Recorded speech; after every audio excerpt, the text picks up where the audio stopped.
2017 Nissan Armada. This thing is waiting for me Monday morning first thing. I was told it's a no start. I go out, I hit the button, it fires up, I drive it into the bay. First thing I want to do is I want to get more info. I call the customer. The customer gives me a entire shakedown of what's wrong with his car. They drive it to Walmart. They go into Walmart. They come out of Walmart. It won't start. They crank it for a while. It will start. They drive it home. They take it home. It won't turn off. What do you mean it won't turn off? The engine stops, but the key won't turn off. Everything stays lit up. So they take the battery out of it. Tow truck guy gets there. He puts the battery back in, starts it up, drives it on a tow truck, gets to the shop, starts it up, drives it off the tow truck, gets to my bay, I start it up, driving in. That's in a nutshell. This is going to take a while, so I'm going to apologize now. This truck needs a Catholic priest, not a technician. So I scan it. I've got roughly 2.5 pages of DTCs. Fuel level sensor I'm not worried about. The lock mode and all this anti-theft stuff, that's your no start. I'm going to look down through here. Ignition relay on. There's a clue.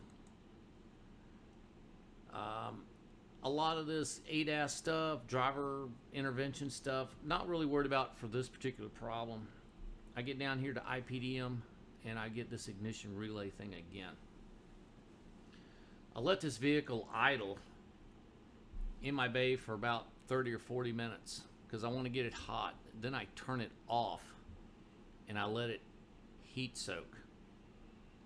Once it heat soaks, then the problems start. I would get in, put my foot on the brake, hit the button. Sometimes it wouldn't crank. Sometimes it would crank and not start. Sometimes it would crank, start, then I would turn it off, take the key 10 feet from the car, and it would turn itself back on. Not start the engine, but the dash would light back up. So pretty much everything the customer described to me, it did. So now I've got to figure out where the demon is in this thing. And generally when I have crazy ass problems like this, I always think water intrusion. There's a water in connector somewhere. That's just where my brain goes. In this particular case, it wasn't water intrusion, but I'm still thinking that. So what I did, and the whole time this thing is acting up and doing all of its crazy demonic things, the IPDM has a lot of clicking going on. There's a lot of relays being activated and deactivated, all while the key is 5 feet from the vehicle. The dash is lighting up. The headlights come on. A lot of crazy stuff going on. So I got to get some sort of direction. And by the way, it took over 4 hours of babysitting this vehicle before it even acted up. Everything I'm showing you and I'm going to show you, I did not go to immediately. There was a lot of testing that went in to get to the point of what I'm going to show you the actual problem is. So don't think I'm some sort of a miracle worker and went directly to the problem. I'm not trying to perceive that. There was a lot of testing. I tested a lot of good parts before I actually found the bad parts. So I want to get to the bottom real quick of why all the noise and clicking. I know this fuel level sensor I'm not worried about. This lock mode and this chain of environment, these are gnats. These are anti-theft things. These are why the car's not starting. I don't like this ignition relay. The CAN stuff is in the past. Coming down through here, the steering angle sensor, ABS, camera, ICC. This is all crap that has to do with lane departure, intelligent cruise. None of this shit will cause this vehicle to have the demons that it has. So I'm kind of ignoring it for now. my focus is, why isn't this thing starting? Why is it setting these lock mode codes in the face of a new known good key? Because I have heard this car start and run normally. So what I'm going to do is I'm going to show you a quick little video. And I'm doing this live. I'm trying not to edit too much, so bear with me. I'm going to show you this quick little video. And I'm trying to monitor each and every relay that I can with the scan tool, because I'm looking to try to narrow this thing down. This car, as most do, have a lot of relays in it, and this is only part of them. You have to go to another screen to see all the relays within the IPDMER, and this is where all the clicking is. Well, the car's not starting when all this clicking's going on, so I'm eliminating some starter stuff. The AC clutch is not cycling, so I'm not looking at that one too much. The throttle control, maybe. Don't think it's going to cause me to start. Fuel pump relay, not really interested in that one right off the bat. These are just a few that I can monitor with the scan tool. And I monitored a lot of them with the scan tool, and none of them were making the racket except for this one and this one. Now, try to ignore this down here. This was me testing and proving out the faults. I didn't go here first, but it's the only video I have, so kind of ignore this. This came later. But what I want you to focus on is watch this. Watch the top here. I'm going to play this in real time. So just watch here and notice the request versus the on. Request is off, and then all of a sudden it comes on. It was never requested. All right, it's kind of fast. So I'm going to just back this thing up a little bit. Now, every time you see error, that means my communication between my engine controller and my scan tool lost communication. But right in here, where's that? Right there.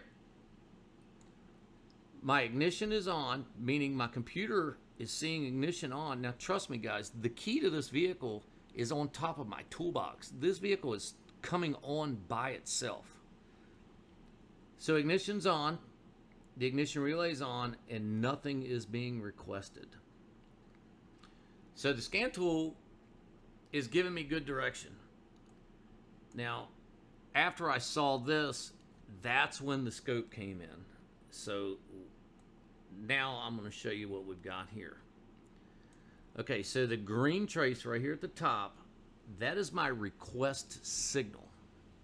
That is a voltage signal that is put out by the IPDM and is dropped to ground by the BCM when it's happy. This gold trace is my little push button. That's the thing you push. You get your foot on your brake, you push, it makes the car start. Let me back up real quick. The blue is my ignition relay. So basically, this is requesting it. This is its action. The red is power going to my ECU. So what I've discovered here is up here I have no request, but yet I'm getting ignition current flowing. So we back it up right here, and then we move it forward slowly. So right there, I am getting current flowing with no request. And then all of a sudden it goes away. Same here. There it is, right there. Right there. I have no request for ignition relay, but yet it turns itself on. And once it turns itself on, sends voltage to the ECU, which I'm going to show a wiring diagram here in a minute. Then the ECU sends power to the ECM relay and turns the other side of the computer on. So all this clicking and carrying on is all without command. This gold trace is the push button. Nobody pushed the button. The BCM did not authorize this, but yet it's all happening. So there's a little video where I kind of caught it in the act with the scan tool. And it's kind of cool because the scan tool is kind of real time. As you can see right here, the ignition relay is on, which we see it there. And the request is off, which we see it here. So real quick, that's the bad. Let me show you the oh, here's another capture of the bad. So this is a live Pico without the scan tool. So the gold trace is me pushing the button. I'm actually doing this. So I push it once. When I push it the second time, the BCM activates or wants to activate the ignition relay. Well, look, the ignition relay is already on. And when it's on, it's sending a signal to the ECM to ground this. Well, all this is happening without permission. So basically, my IPDM has a brain of its own right now. Now right here is where I push the button and turn it off.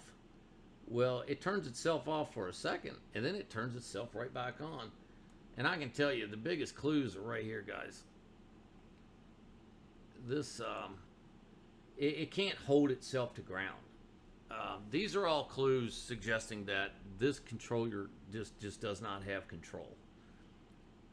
So let me go to a wiring diagram real quick. There's what I'm dealing with. Actually, I've got one marked up. Wrong way. So on the screen, you've seen the green trace. That's the BCM controlling or wanting this ignition relay to come on.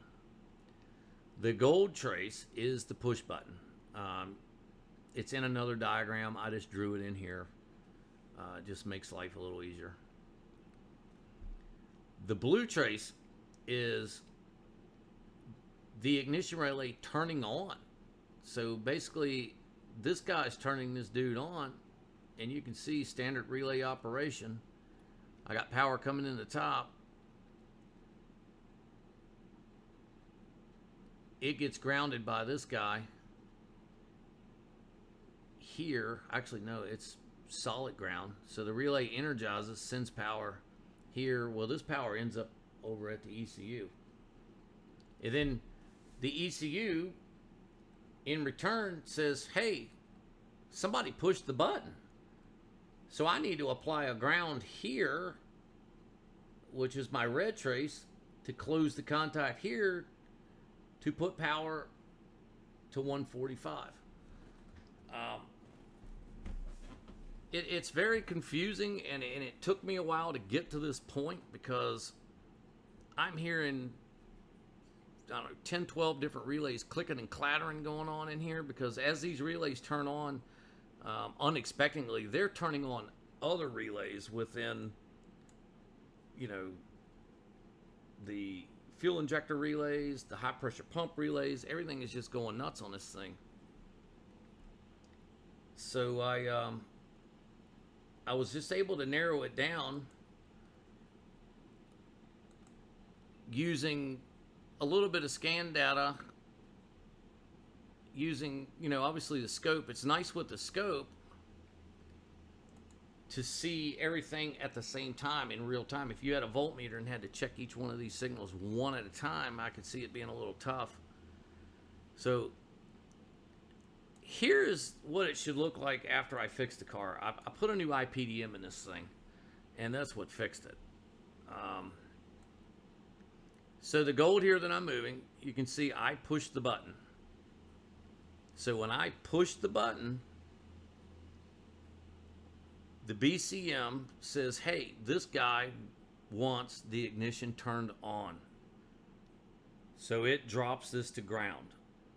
That is signifying I want the ignition relay on. So the ignition relay comes on here. It goes to the ECM. The ECM says, oh, okay, so BCM's happy, the button's been pushed, BCM's happy, I'm getting this input. I need to turn on the ECM relay. So he drops this one to ground. And then that's when you get power to your control unit. So what I'm saying is button gets pushed here, signal gets sent here, this relay closes here, sends power to the control unit to somewhere in like 88 or 89. I guess I could trace this out real quick. My eyes are going crossed. 133, sorry. It gets a signal here, then it grounds 88 here, which then in turn sends power to here. So the bottom line is, within this control unit, after it got hot, it was controlling this ignition relay without permission from this or the push button.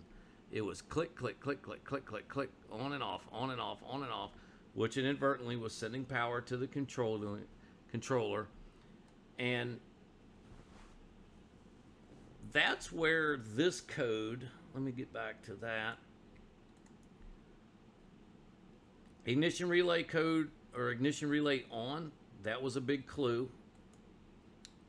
Ignition relay, this is the IPDM on, that was a big clue.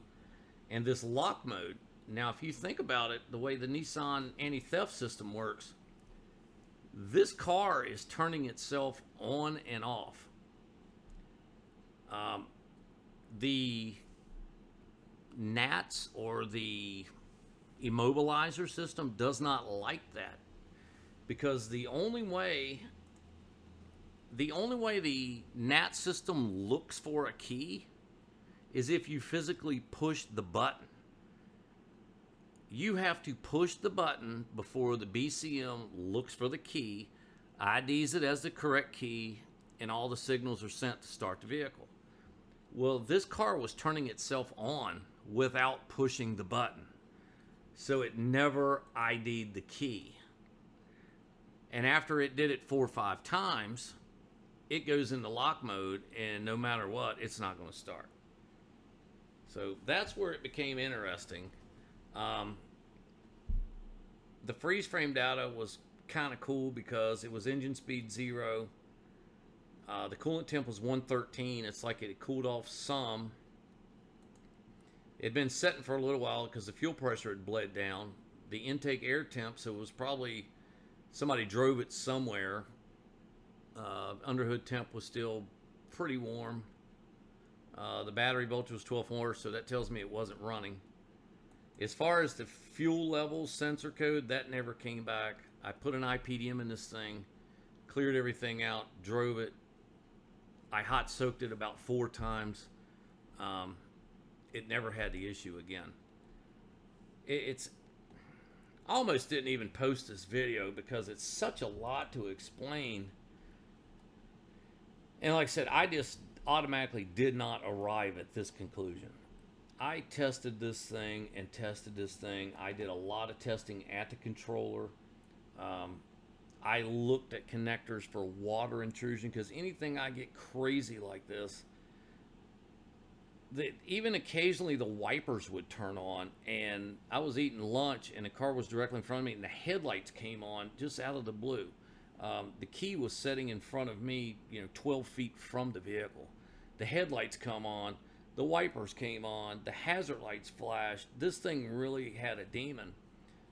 It got a little overwhelming, but I was just able to focus, figure out what's clicking in here. These relays are activating without a reason. So I used the scan tool. The scan tool let me know a lot. It didn't tell me everything, but I was able to use the scope with 3 or 4 channels on all the time while it's acting up, seeing which relays were turning on, turning off.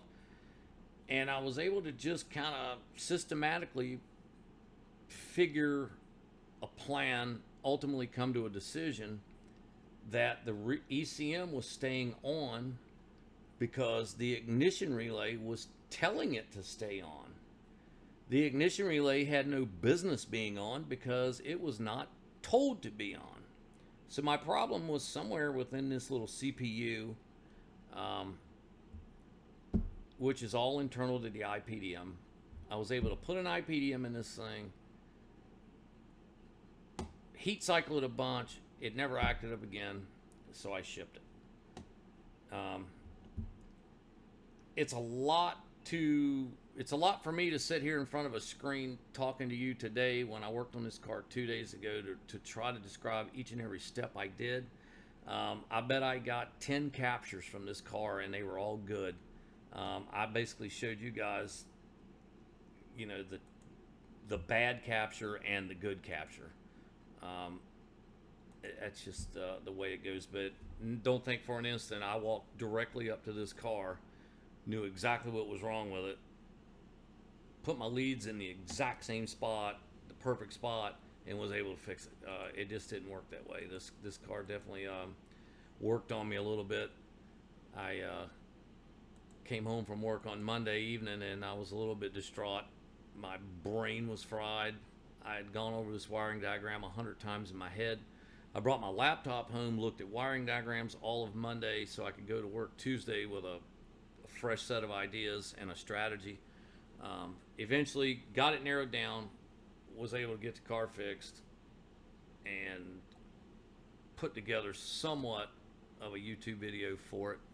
I thought it was interesting. The thing that really kills me is, this is going to be off subject a little bit. Nissan, we have access to a database where we can search Techline database hits, and that's a good thing. I